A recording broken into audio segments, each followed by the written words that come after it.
Fala galera, tudo bem? Estamos aqui, eu e o Gustavo Musi, auditor aqui da Receita Federal, e para conversar com vocês um pouquinho sobre essa aprovação, como que é lá dentro da carreira, como você deve estudar para poder estar prestando esse concurso da Receita Federal. E obviamente ninguém melhor do que o próprio Gustavo para estar contando para a gente um pouquinho como que foi os estudos dele, como que deve ser, como que você deve planejar os seus estudos, com muita antecedência, você deve esperar a autorização sair, como que deve ser feito tudo isso. E a gente vai fazer um bate-papo aqui com ele para poder entender um pouquinho de como que funciona esse mundo dos concursos públicos da carreira da Receita Federal, né?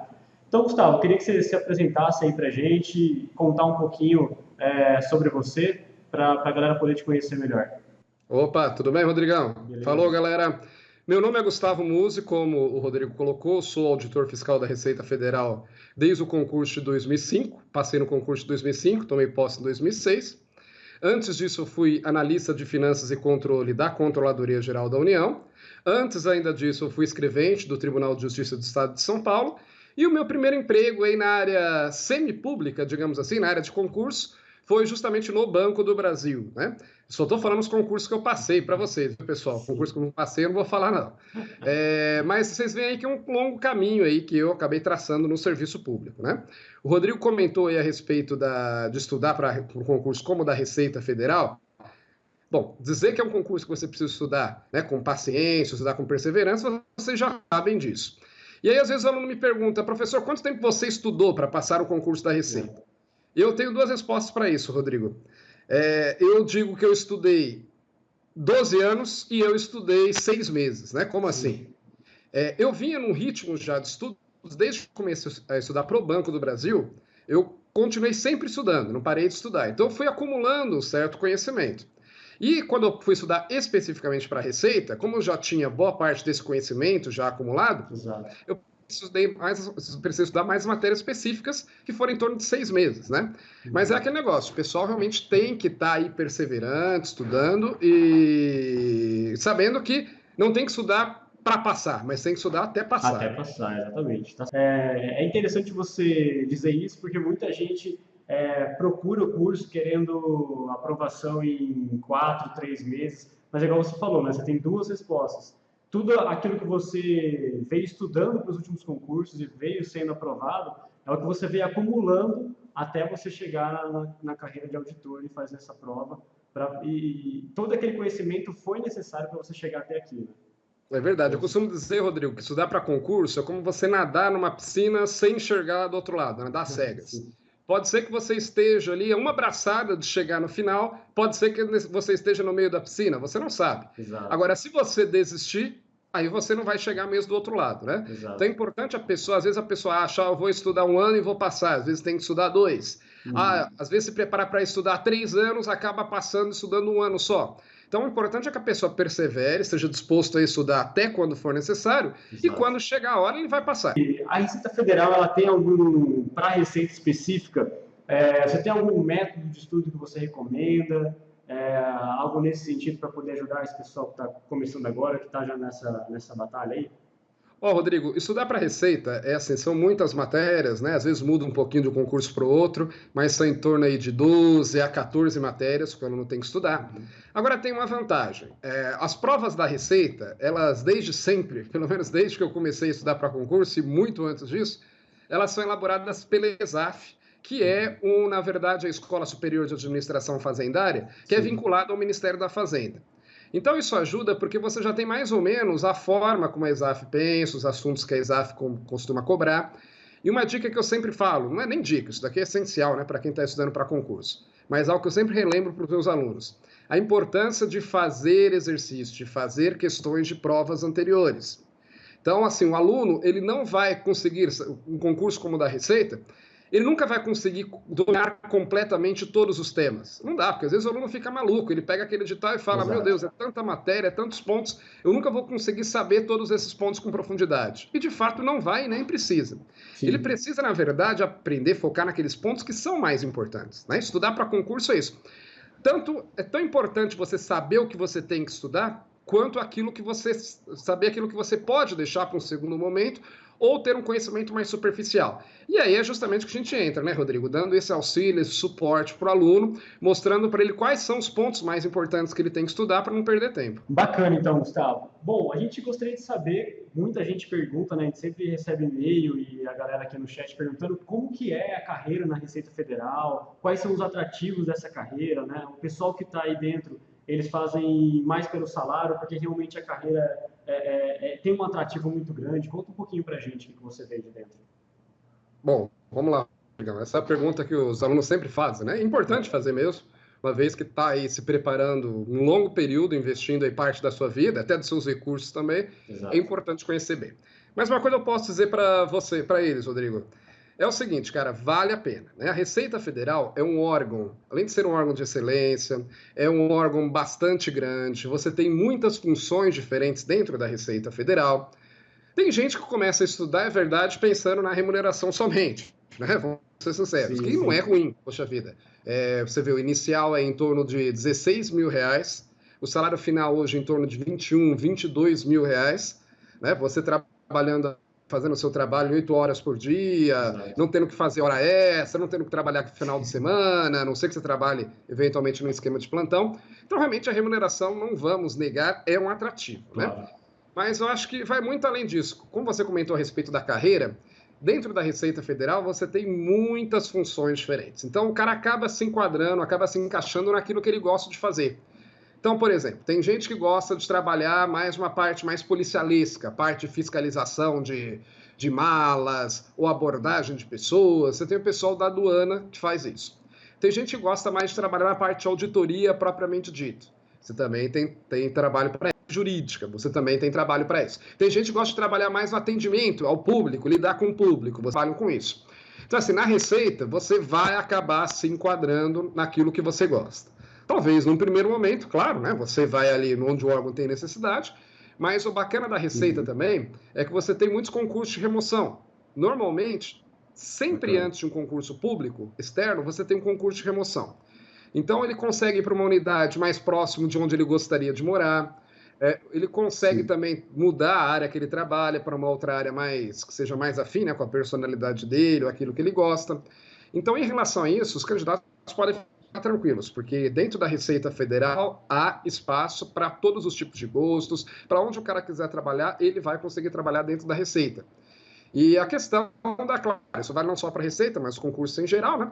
A questão da estabilidade também, que eu falo, no órgão público você vai trabalhar, é claro, mas você trabalha sem aquele medo de ser mandado embora, sem aquele medo de estar ali dando o seu melhor para a Exato. empresa e chega na próxima lista de corte, você está lá dentro, principalmente nessa época que a gente está aí, época de desemprego, que acaba preocupando muitas pessoas, né?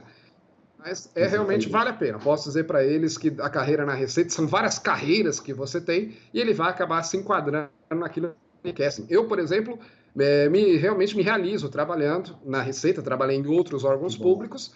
Eu digo, aqui realmente é um lugar que pretendo sair daqui só para aposentadoria mesmo. É. É a grande maioria, né, Sem Gustavo? dúvida. É o estágio final do concurseiro, né? A grande maioria é chegar na Receita Federal, é chegar aí onde você está hoje. E a gente vê a galera estudando, sendo aprovada em concursos menores, mas visando aí o final da carreira, aposentar na Receita Verdade. Federal. Isso é muito bacana, muito bacana. Bom, entrando agora no aspecto aí que tem deixado todo mundo com medo nas últimas semanas, nos últimos dias, muita gente deixou de estudar, muita gente ficou bastante preocupada, que é essa suspensão dos concursos públicos, né? Então, eu queria que você comentasse um pouquinho com a gente sobre esse fato, de maneira geral, né, desses concursos, e o que ele impacta realmente na Receita Federal, o que você está vendo aí dentro, como que vai acontecer o próximo concurso Ok, público. Rodrigo. Bom, primeiramente eu quero dizer que antes de ser algo triste, de ser algo que os alunos têm para lamentar, pelo contrário, essa é uma oportunidade muito boa. E por que que eu digo isso? Veja, essa suspensão, primeiro que ela é temporária, né? Não tem como. O serviço público precisa de servidores. Não tem jeito. O Estado brasileiro precisa de servidores. Exato. Existe uma demanda reprimida já muito grande. Dentro da Receita Federal, Rodrigo, isso é ainda mais grave. Para você ter uma ideia, desde 2008, quando, se não me engano, foi em 2008, quando foi implantada remuneração por subsidiados, que tem direito à aposentadoria integral, o pessoal mais antigo, eles passaram a não perder nenhum centavo a mais quando se aposentavam. Então, o que acontece? Muita gente que não se aposentava antes de 2000, porque ia acabar recebendo um pouco a menos do que recebia na ativa, devido a gratificações e outras coisas, todos esses entraram, que queriam se aposentar, entraram com pedido de aposentadoria. Então, você tem um número de servidores aposentados muito grande. Recentemente, quem está acompanhando o noticiário econômico viu isso, o governo também encaminhou um projeto de emenda constitucional para acabar o abono permanência. Esse abono permanência é um valor que o pessoal que tem direito a se aposentar recebe para não se aposentar. Esse abono permanência, ainda mais gente vai se aposentar. Então, a necessidade é muito grande. A Receita hoje estima em cerca de 8 mil o número de auditores que precisariam ser contratados para ficar o mínimo que a Receita considera aceitável, né? E veja, fazer economia não contratando servidores para a Receita Federal é uma economia burra, porque na verdade você está deixando de cadastro.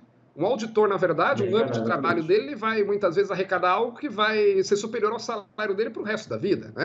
E o governo sabe disso. Então, nesse primeiro momento ele paralisou tudo para dar essa imagem de austeridade fiscal e por aí vai, mas pode ter certeza, eu imagino que já no primeiro semestre do ano que vem vão voltar os concursos. E o concurso da Receita, eu falo, é um concurso que o cara tem que estudar há muito tempo, né? Não adianta ele achar que vai estudar 3 meses e vai passar. Então, na verdade, isso talvez estenda o concurso aí para uns 3 ou 4 meses adiante, um pouco mais, mas a não ser, eu sempre digo para o aluno, a não ser que ele tenha certeza que ele está preparado, que na próxima prova ele vai arrebentar, que ele vai passar com certeza na próxima prova, aí sim ele pode dizer, não, eu quero que a prova seja amanhã. Essa suspensão para ele é uma mão na roda. Ele deveria ficar aliviado com isso, que é mais tempo que ele tem para estudar. Mas precisa começar agora, né? Não pode ficar aí ficando bobeira e começar a estudar o quanto antes, cara. Então, essa suspensão, eu vejo que realmente só vai ser... Essa suspensão vai servir simplesmente também para eliminar aqueles caras que não estão a fim de estudar. Aqueles caras que acham que iam passar estudando 1 ou 2 meses e que seria o aluno mesmo que vai para o curso. Essa suspensão não vai fazer diferença nenhuma. Pelo contrário, é um tempo a mais que ele vai ter para estudar. Exatamente, a gente costuma dizer bastante aqui nos nossos vídeos, nos nossos e-mails, né, Gustavo? Essa suspensão vai ser um divisor de águas, porque quem ficar parado agora, igual você falou, os concursos não vão parar. No máximo, no primeiro semestre, ali uns 2, 3 meses de paralisação, mas vai voltar já. E quem continuar estudando já vai pegar o bonde do ano. Vai sair os editais. Verdade, eu te digo, Rodrigo, tem muita gente estudando, cara, porque às vezes o aluno pensa, ninguém agora está estudando, então eu vou parar também um pouco. Tem muita gente estudando, eu dou aula muito por aí. Já quem resolver parar de estudar vai perder a vaga para muita gente que já está estudando. Exatamente. Bom, o Gustavo é professor nosso aqui da Receita Federal, ministrando diversas disciplinas, né? Então, Gustavo, se você puder explicar um pouquinho para a galera como que funcionam as suas aulas, como que é a dinâmica, como que você vai estar ministrando essas aulas? Ok, Rodrigão. Bom, primeira coisa, eu, além de professor, sou também, né? Eu já fui concurseiro, então, assim, eu sei exatamente o que o aluno passa, eu sei o que é, muitas vezes, a falta de tempo para estar estudando. Eu, na maior parte dos meus concursos, eu estava trabalhando e estudando, e eu sei, assim, a importância da gente não perder tempo. E as minhas aulas, elas são feitas focadas na prova. Não é nada disso de ficar estudando o assunto que você sabe que não vai cair, que a chance de cair é muito pequena. Exatamente. Então, a gente parte da análise das provas, Rodrigo. E é como eu falei, né, no início, as provas da Receita são todas organizadas pela ESAF, então a gente já sabe como é que a ESAF pensa sobre determinados assuntos, sabe quais são os assuntos que têm uma chance maior de cair em prova. Então, a gente expõe a matéria para os alunos, a parte teórica, quando for texto de lei, né? Sempre trazendo para o aluno também o texto da lei, para o aluno entender de onde que aquilo foi tirado. E eu sempre procuro fazer 1 ou 2 questões, pelo menos, na aula de cada bloco, para a gente fixar aquela importância que eu disse de sempre estar fazendo exercícios, né? Então a gente procura sair da prova, aquilo que o aluno vai ter que saber mesmo, daquilo que é cobrado na prova, trazendo isso para o aluno através de exemplos, através também de questões, para o aluno estar fixando esse conteúdo. Bacana, exatamente. É como a gente prega aqui no Ano Concursos, né? Quando tem algum professor que não tem essa metodologia que você tem, que você acabou de dizer, a gente sempre molda ele para ele estar sendo sempre muito objetivo mesmo nas provinhas de concurso. E para a galera, Gustavo, que é nosso aluno aí, que estuda o dia todo, né? Que não tem tanto tempo para estudar, qual a sua dica para ele e se ele vai conseguir acompanhar as aulas normalmente? Rodrigo, eu costumo dizer desculpa, cara, porque assim, às vezes a gente ouve muito isso, né? Ah, eu trabalho, eu tenho filho pequeno, acabei de casar, isso é uma série de desculpas. Sempre Eu desculpas, digo, eu é. passei por tudo isso, cara. Eu já prestei concurso. Na época que eu casei, já trabalhava no Banco do Brasil. Mas quando eu casei, eu estava estudando para Legal. concurso. Quando minhas filhas nasceram, eu estava estudando para concurso. Eu fazia faculdade estudando para concurso. E fui galgando, né, esses cargos dentro do serviço público. Eu falo, sempre é Que legal. possível, cara. Sempre é possível. Às vezes o aluno fala, eu não vou conseguir passar porque eu vou concorrer com gente que está estudando 8 horas por dia, o cara não trabalha e só estuda. Bom, primeiro que não é tão grande o número de pessoas que faz isso quanto pode parecer, né? A maior parte dos candidatos, a grande maioria, trabalha e estuda, faz os dois, como eu fiz a minha vida toda. Além disso, o fato do cara estar estudando, ou dizendo que está estudando, trabalhando só para estudar, não quer dizer de fato que ele está tendo realmente um rendimento que seja adequado. Porque às vezes o Exato. cara prefere tenta estudar 8 horas seguidas e acaba não tendo rendimento. Tinha que ir lá estudar da sua casa. Ele estabelece o horário que ele vai estudar, ele pode respeitar o ritmo dele, que é importantíssimo, é o que eu sempre digo. Não existe fórmula mágica para ser aprovada. Os alunos sempre perguntam, professor, quantas horas eu devo estudar por dia? Né? Qual o horário melhor para estudar? Eu digo, isso aí cada um de vocês vai ter que descobrir.